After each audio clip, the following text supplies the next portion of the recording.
안녕하세요. 오늘은 올해의 마지막 날입니다.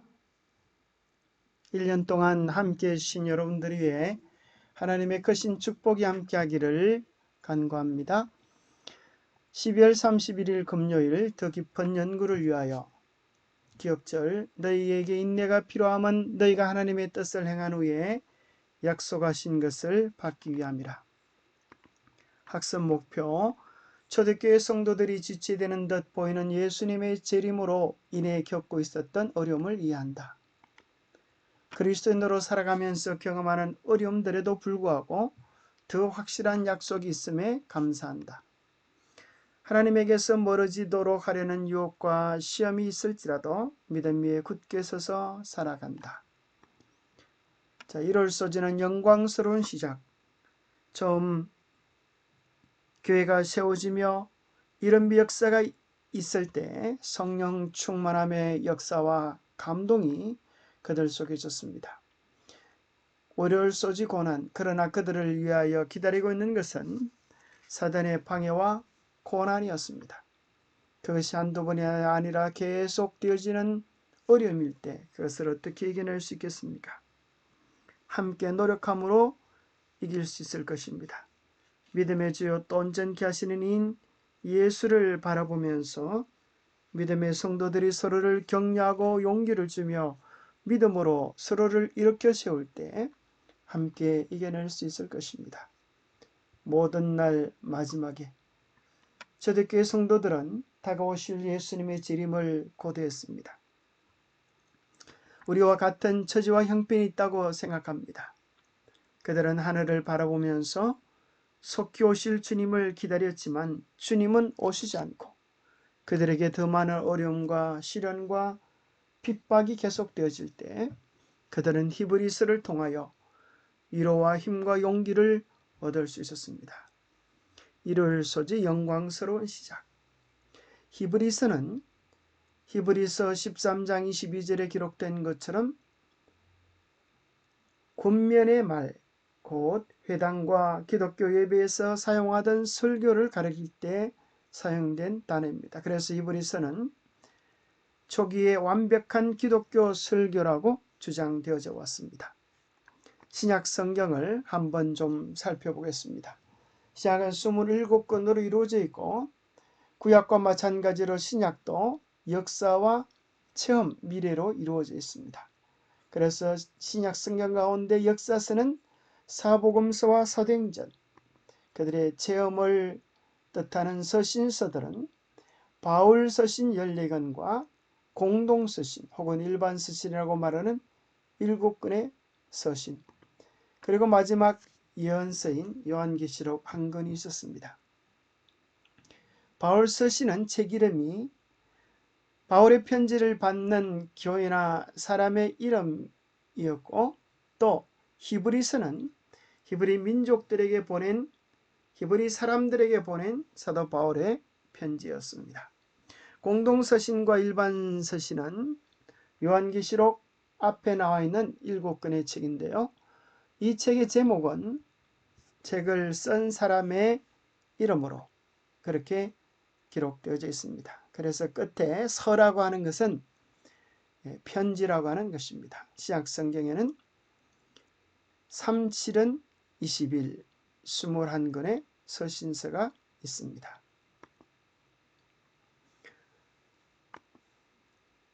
역사, 서신, 예언, 이것은 신약 성경의 세 가지 구분입니다. 과거, 현재, 미래이죠. 과거, 현재, 미래.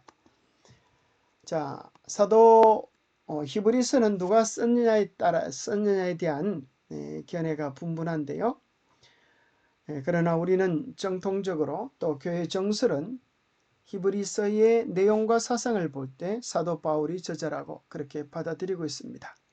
자, 내용상에서 몇 가지 증거를 찾으면 히브리서 13장 13절에 우리 형제 디모데가 놓인 것을 너희가 알라. 이 디모데와 함께 사역을 했고 10장 34절에 보면 너희가 갇힌 자를 동정하고 또 히브리 13장 24절에 보면 이탈리아에서 온 사람들이 여러분에게 안부를 전합니다 하는 내용을 보면 이탈리아 곧 로마에 갇혀 있음을 암시해주고 있습니다.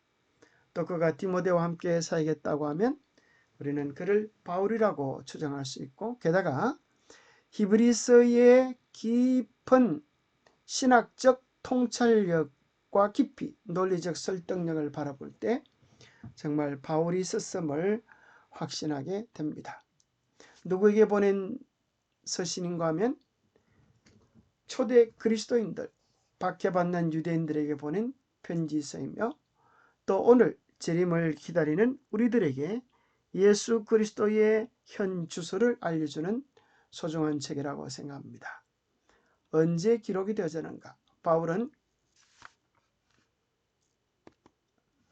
AD 60년 가을 가이사라를 떠나 죄수의 신분으로 로마를 향했습니다. 그가 76년 네로의 목뱀을 당해 죽기 전 알려지지 않는 장소에서 히브리서를 기록했다고 전해집니다. 기록 배경은 예수님께서 승천하신 후 무엇을 하고 계시는가에 대한 답변입니다. 주제는 이제 곧 무너질 예루살렘 땅의 성전을 바라보면서 영원한 새 언약의 하늘 성소에서 봉사하시는 예수 그리스도께 시선을 돌리라는 것이 주제입니다.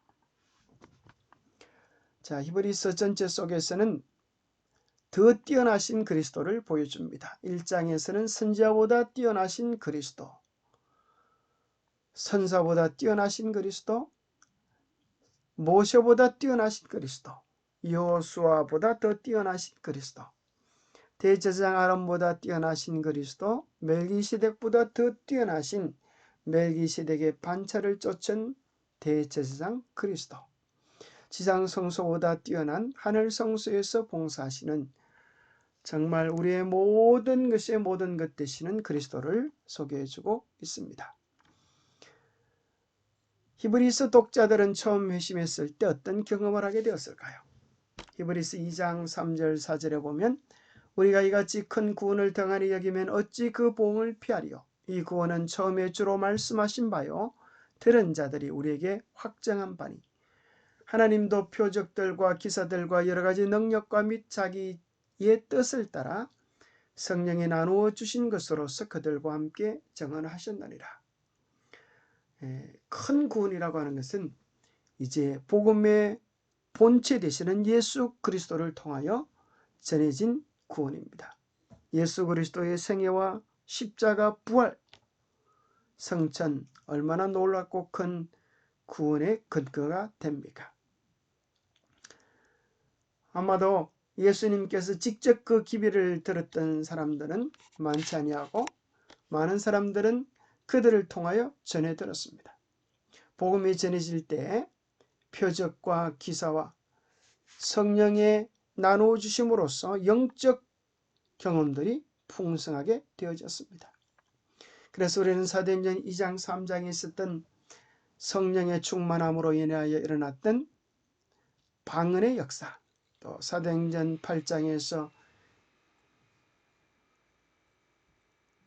빌립이 성령의 인도하심을 따라서 내시를 짓내준 사건, 또 사도행전 9장에서 또 10장에서 요바에서의 기적들, 베드로가 죽은 도르가 다비다를 살려내는 이야기들, 또 가이사랴에서 고넬료에게 또 환상을 통하여 주의 복음이 증거되도록 도와준 일들, 또 사도 바울의 수많은 여행과 영적 경험들, 참으로 그들의 처음 예수 그리스도를 만나고 누리는 영적 경험은 풍성했습니다. 그러나 사단은 이렇게 행복하도록 내버려 두지 않았습니다. 그가 주관하고 있는 로마를 동원하여서 기독교인들을 핍박하고 혼란과 고난과 어려움 속에 던져버렸습니다. 히브리서 10장 32절부터 보면 전날에 너희가 빛을 받은 후에 고난의 큰 싸움을 견뎌낸 것을 생각하라. 혹은 비방과 환난으로서 사람에게 구경거리가 되고 혹은 이런 형편에 있는 자들과 사귀는 자가 되었으니 너희가 갇힌 자를 동정하고 너희 소유를 빼앗기는 것도 기쁘게 당한 것은 더 낫고 영광한 소유가 있는 줄 압니다. 그들에게 수많은 핍박들이 몰려왔는데 그 대표적인 것이 도미시안 황제의 핍박, 또 여러분이 아시는 네로 황제의 핍박, 수많은 로마 황제들이 기독교인들을 탄압하고 없애버리는데 사단의 도구들이 되었습니다. 도미시안 황제는 자기 스스로 신적 숭배를 받기를 원했습니다. 그 당시 또 우상에게 경배함으로 나라가 안정된다고 생각했습니다. 그러나 그리스도인들은 오직 우리의 하나님은 우리의 주는 예수 그리스도밖에 없다고 고백하면서 우상에게 숭배하는 것도 또 황제에게 주라고 부르고 경배하는 것도 거절했습니다. 그럴 때 로마의 황제들은 분노하면서 기독교인들을 몰살시키고 마을을 불태우고 포로로 사로잡은 자들을 사자들의 야수들의 밥이 되도록 하는 그런 끔찍한 일들을 로마 원형 경기장에서 진행시켰습니다. 그래서 그들은 신앙의 자유를 얻기 위하여 지하 묘소, 땅속에서 굴을 파고 오늘 우리들에게 카타콤바로 알려진 그곳에서 생활을 했습니다. 빛을 보지 못하고 평생을 산 어떤 이들은 그들의 수명이 30세, 40세였던 사람들이 허다 있다고 합니다. 그러나 그들은 그 안에서 마음껏 주님을 찬양할 수 있었고 기쁨의 노래를 부를 수 있었습니다. 카타콤바는 초기 기독교인들의 피난처였고 예배 장소이고 죽은 동료들의 무덤이 있던 곳이었습니다. 300년 동안 600만 명의 시신이 이곳에 매장되었다고 하니 그들이 당했던 핍박과 환난이 얼마나 대단한 것이었는지를 생각해 보게 하는 것입니다. 환난고리면 쉽게 끝나지 않고 계속되어졌습니다. 추운 겨울이 오면 상록수와 낙엽수가 구분되듯이 시련의 비바람은 그들의 믿음의 진위를 구별시켜 주었습니다. 어떤 사람은 낙엽송처럼 떨어지는 사람이 있었고 어떤 사람은 그럴 때라도 푸르름을 잃지 아니하고 상록수처럼 변함없는 믿음을 유지하는 사람들도 있었습니다. 그 차이가 무엇일까요? 믿음의 주요 또 온전케 하시는 이인 예수 그리스도를 바라보느냐 그렇지 않느냐, 또 서로 도우며 격려하고 용기를 주는 믿음의 격려 성도들의 교제 속에 있느냐 없느냐 하는 것들이 많은 영향을 미쳤을 것입니다.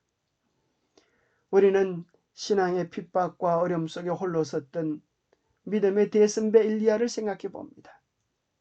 참으로 갈멜산에서 큰 승리를 거둔 다음에 그가 경험했던 것은 큰 부흥이 아니라 오히려 그의 목숨을 노리는 이세벨의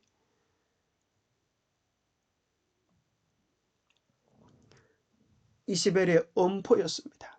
내일 이맘때 반드시 너의 생명을 저 사람 중에 한 사람의 생명과 같게 하리라.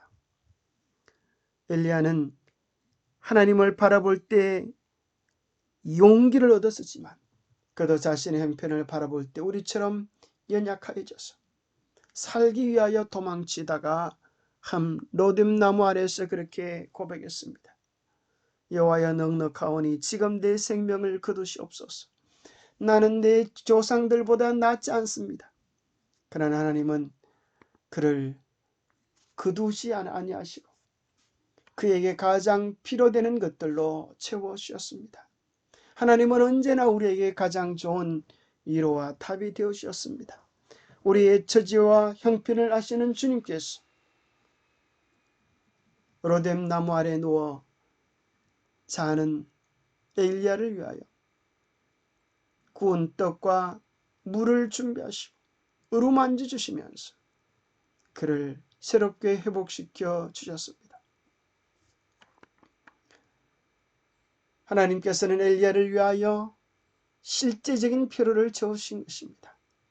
육체적인 필요를 채워주시고 그의 마음과 영적 회복을 위하여 부드럽고 차상한 음성으로 그의 잘못을 책망해 주시기도 하시고 그가 해야 할 구체적인 일들을 맡겨주셨습니다. 그리하여 그는 용기를 얻고 그의 사명을 다 감당한 다음에 살아서 우리 주님이 예배해 놓으신 하늘 불병거를 타고 성천한 영광을 누렸습니다. 오늘 우리도 마찬가지입니다.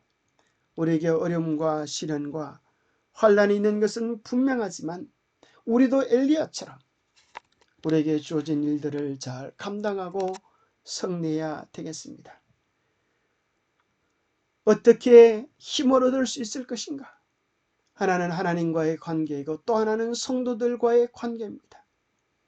그러기에 사도 바울은 이야기하기를 서로 돌아보아 사랑과 선행을 격려하십시오. 모이기를 피하는 어떤 사람들의 습관과 같이 하지 말고 오직 권하여 그날의 가까움을 볼수록 더 그리하자고 권면해 주고 있는 것입니다. 여러분, 이게 무슨 모습 같습니까? 펭귄들의 모습입니다.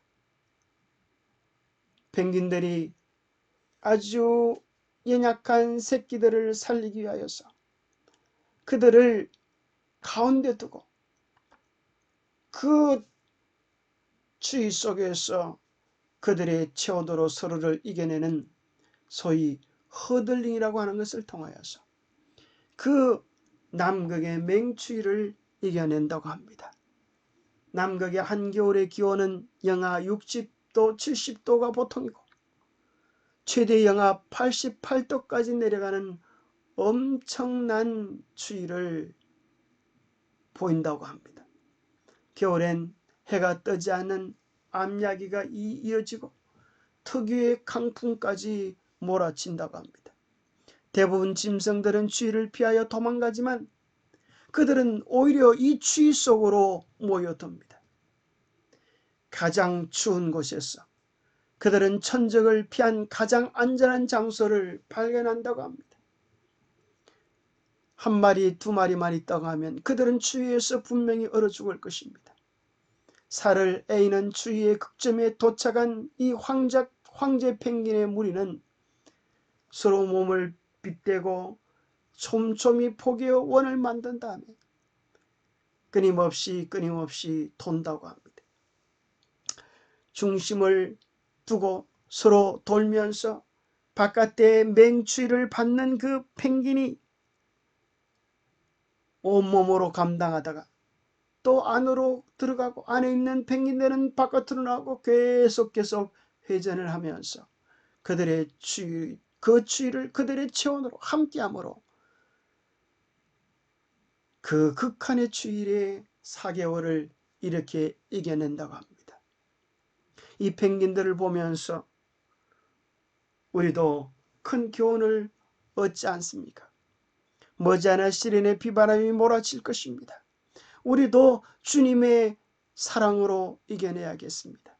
우리도 성도들의 뜨거운 사랑으로 서로 용기 주며 격려하며 이렇게 시어오는 뜨거운 성도의 사랑으로 이 시련들을 이겨내야겠습니다. 바울은 특별히 이 마지막 때에 관하여 우리에게 어떤 이야기를 해주고 있습니까? 이 모든 날 마지막에 사도 바울은 초대교회에 권면합니다. 목요일 소주입니다. 모든 날 마지막에 너희에게 인내가 필요함은 너희가 하나님의 뜻을 행한 후에 약속하신 것을 받기 위함이라. 잠시 잠깐 오면 오실 이가 오시리니 지체하지 아니하리라. 나의 의인은 믿음으로 말미암아 살리라. 또한 뒤로 물러가면 내 마음이 그를 기뻐하지 아니하리라. 그렇습니다. 오늘 우리에게 인내가 필요합니다. 머지않아 잠시 잠깐 오면 우리에게 오실 이가 오실 것입니다. 가나안 변경에서 12 정탐꾼들이 그 땅을 탐지한 후에 믿음의 눈으로 사물을 바라보지 못하고 그들의 현실적인 눈으로 바라보았을 때 그들에게는 도무지 희망이 없는 것처럼 보여 원망과 불평을 했습니다. 그 결과로 그들은 40일의 정탐이 40년의 방황의 열매를 맺을 수밖에 없었습니다.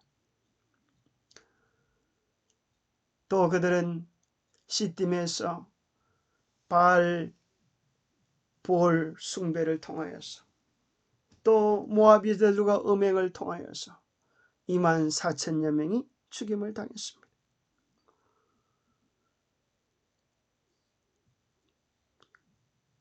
천국 문턱에서 무수히 많은 사람들이 넘어지게 될 것입니다. 우리는 믿음의 시선을 주님을 바라보는 데서 놓치지 말아야겠습니다. 머지않아 이 싸움은 끝나고 우리는 하늘에 도달하게 될 것입니다. 우리는 우리 안에서 일어나는 내적 유혹들을 이겨내고 우리 외부적인 유혹들도 이겨내야 할 것입니다. 그 모든 싸움에서 이겨낼 수 있는 방법은 견고한 약속을 붙잡고 주님을 바라보며 서로 격려하고 용기 주는 일입니다. 또 약속하신 이는 믿으시니 우리가 믿는 도리의 소망을 움직이지 말며 굳게 잡고 믿음의 주여 또 온전하게 하시는 이인 예수를 바라봅시다. 기도하겠습니다. 하나님 아버지, 초대교인들처럼 주의 재림의 지체를 바라보면서 우리의 믿음이 식어지고 세상으로 우리의 마음이 향하기 쉬운 때에 있습니다. 주님, 우리의 마음이 주님과의 뜨거운 사랑과 성도의 교제를 이겨내게 도와주시옵소서.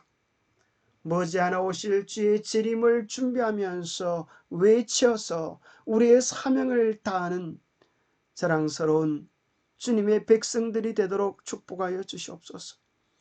이 세상의 재난들을 바라보면서 분명히 깨닫게 하여 주시옵소서. 이 세상은 우리가 영원히 살 곳이 아니며 우리가 살 곳은 하늘 본향임을 깨닫고 그 하늘 소망을 향하여 전진하게 축복하여 주시옵기를 우리 주 예수 그리스도 이름 모자하여 간절히 간구하옵나이다. 감사합니다. 한 해 동안 수고 많으셨습니다. 새해도 말씀과 함께 주님과 함께 교제하는 우리 모두가 되시기를 축복합니다. 새해 복 많이 받으십시오. 감사합니다.